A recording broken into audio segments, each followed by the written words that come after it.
Ouais, salut, j'espère que tu vas bien. Moi, je me porte comme un lion. Ok, donc c'est la suite de la série Inkscape. Donc, on va continuer à explorer cette extension, cette magnifique extension qui va nous permettre de faire des rendus photos et vidéos très réalistes et cela en très peu de temps. Donc, cette vidéo, c'est un peu comme une sorte d'initiation. Donc, on va explorer et produire une image photoréaliste pour commencer. Puis on va continuer avec le reste. Donc abonne-toi si c'est pas encore fait en activant la cloche de notification. Et je te dis à tout de suite.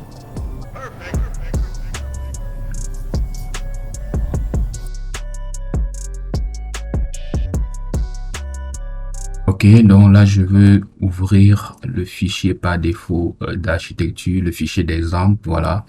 Donc là on pourra, là tu pourras faire des tests au même moment que moi et puis mieux appréhender cette extension. Voilà, donc dans l'onglet, on va sélectionner n'importe quel 3D, pourquoi pas la cuisine. Voilà. On attend que ça charge. Voilà, on va commencer par cette vue et explorer toutes les autres. Voilà, donc on aura la possibilité, n'est-ce pas, de créer des très bons rendus avec cette extension. Donc tout ce qui est là, pâle, va bien ressortir après.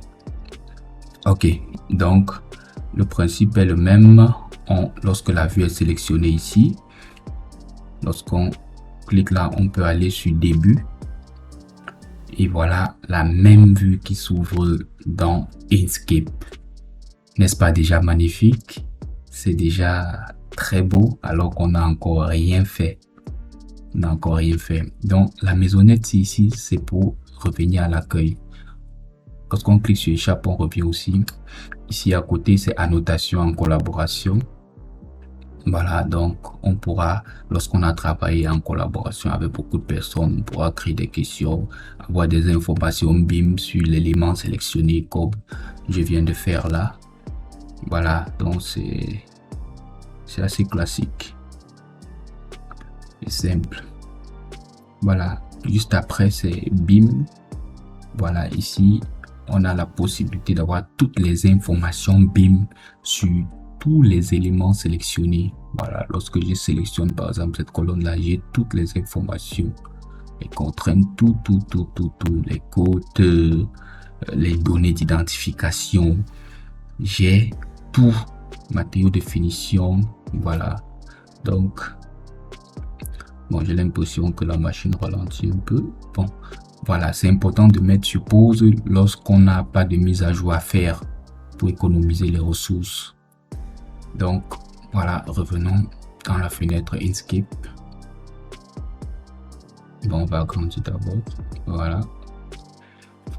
Ok, on était où? On était à BIM, non?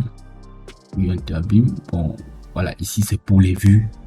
Ça répertorie encore les mêmes vues 3D qui sont créées dans Revit. Voilà, ce qui suit, c'est la bibliothèque des ressources. On a beaucoup d'objets. Voilà, c'est assez intéressant. Pour le contexte du site, ici, on a la possibilité de créer un très bon contexte réel. Bon, c'est en activant la connexion Internet qu'on place ça géographiquement. Ici, là, maintenant, je viens de cliquer sur éditeur vidéo. Voilà, c'est ici qu'on va créer l'animation vidéo proprement dite. On va positionner les caméras, puis voilà, arranger tout. C'est ici qu'on va créer le rendu. C'est ici qu'on va faire des rendus par l'eau. Je mets le curseur. Ici, on va faire des panoramas. Voilà, mono, stéréo. Et ici, on va créer des exécutables. Voilà, qui pourront être ouverts dans les machines même qui n'ont pas Twinmotion. Ici, c'est une mini carte. Voilà. Ça, c'est à explorer. Bon, ça peut être utile pour les gros projets. pour les projets volumineux, voilà, pour se déplacer facilement. C'est en fait comme une petite carte qui est au-dessus. Bon, ils ont même déjà dit mini-carte. C'est une mini-carte. Voilà, donc c'est assez pratique. Je n'utilise jamais, mais bon, à chacun ses préférences, à chacun son cube, comme on dit souvent. Bon, et je n'ai pas fermé mon page éditeur vidéo. Voilà, je ferme d'abord ça. Pap. Ok, on va revenir après. Ici, c'est pour les modes visuels, perspective. J'ai sauté. Non, voilà. Ici, c'est pour les. Voilà, mode perspective. Après, 2 points de fuite et orthographie. Bon, c'est juste les styles visuels classiques pour ceux qui ont un peu vu le dessin technique. C'est les trucs basiques, quoi. Voilà, ici, c'est vue orthographique. Voilà, en plan. Bon, on va revenir à notre vue. Allons appliquer. Allons chercher nos jumelles.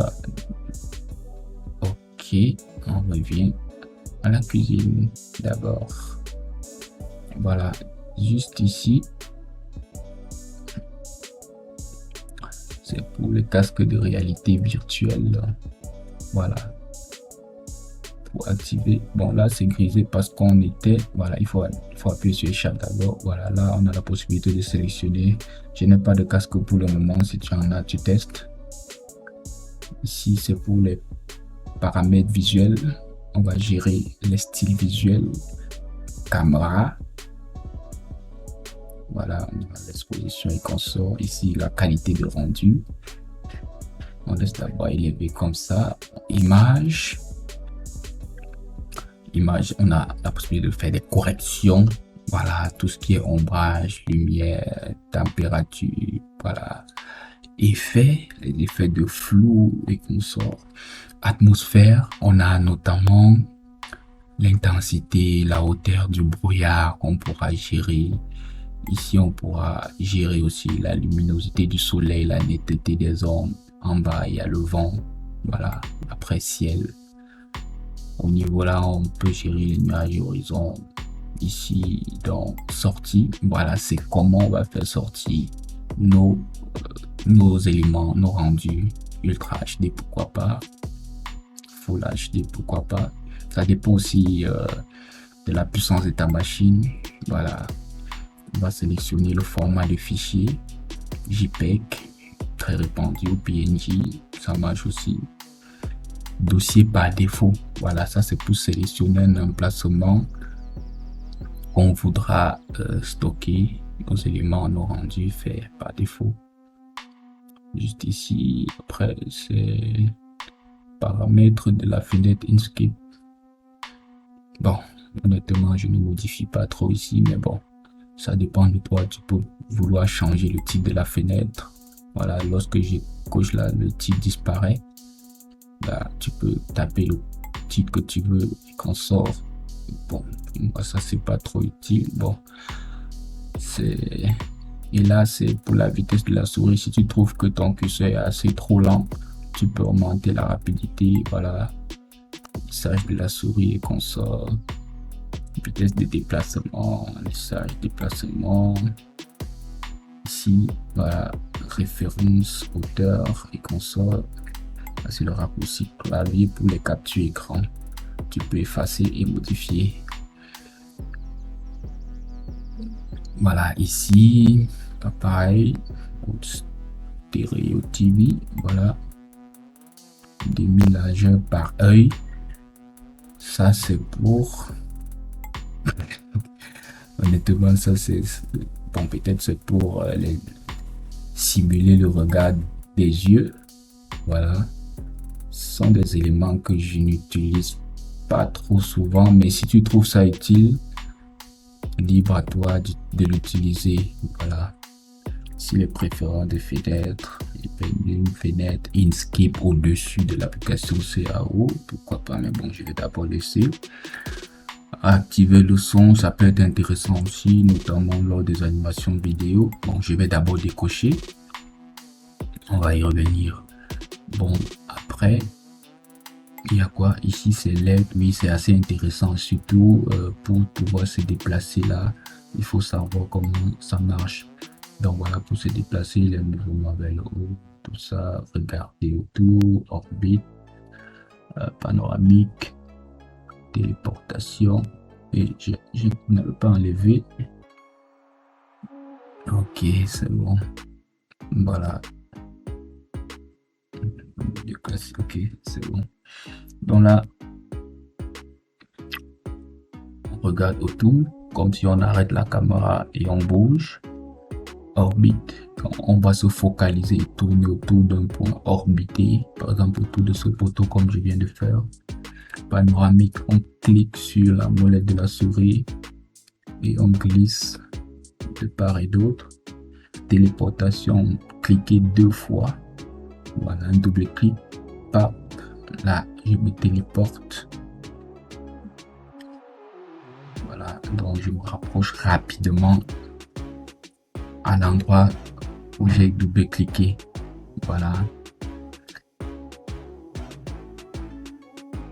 Donc, on peut rentrer à la vue. Kitchen rapidement comme ça et puis bam, on ferme. Puis il y a quoi? Il parle de l'heure du jour. L'heure du jour, donc en appuyant sur Shift et le clic droit, c'est la possibilité de changer l'heure. Voilà, tu vois à l'extrémité basse droite, l'heure change et il regarde même les nuages et les ombres. Voilà, tu remarques clairement les mouvements.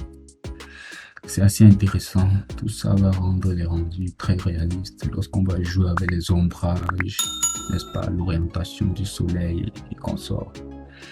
Juste après, pas de vue favorite précédente suivant. Bon, c'est classique aussi. Quitter le mode, ok, déplacement rapide, donc en appuyant Shift et n'importe quelle touche directionnelle, on va se déplacer rapidement. Voilà, donc lorsqu'on maintient Shift, on avance très rapidement. Allez, là, je transperce le but, je ne sais même plus où je me trouve. Là.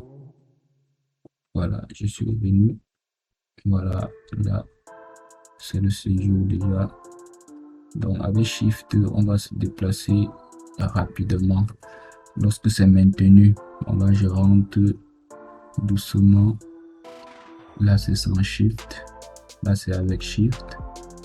Là c'est sans Shift avec Shift. Sans Shift avec Shift. Voilà, donc lorsqu'on va appuyer sur Shift, on aura la possibilité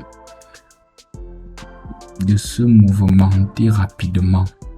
Voilà, donc c'est assez simple, il faut juste tester. Donc après Shift, il y a contrôle, voilà, qui est encore plus rapide. Et ici c'est les vues standards comme on a déjà vu en dessin technique, vue de dessus, vue de gauche, donc toutes les vues là, voilà, en appuyant sur les touches du pavé numérique. On va revenir dans notre superbe cuisine. Hop, voilà. Donc voilà aussi, on parle là c'est heure du jour. Heure du jour c'est U ou I. Voilà. Donc on a la possibilité de changer l'heure avec la touche U ou la touche I. On pourra aussi par la suite changer l'angle du soleil. Voilà, comme je fais déjà là. Shift U, Shift I. Voilà.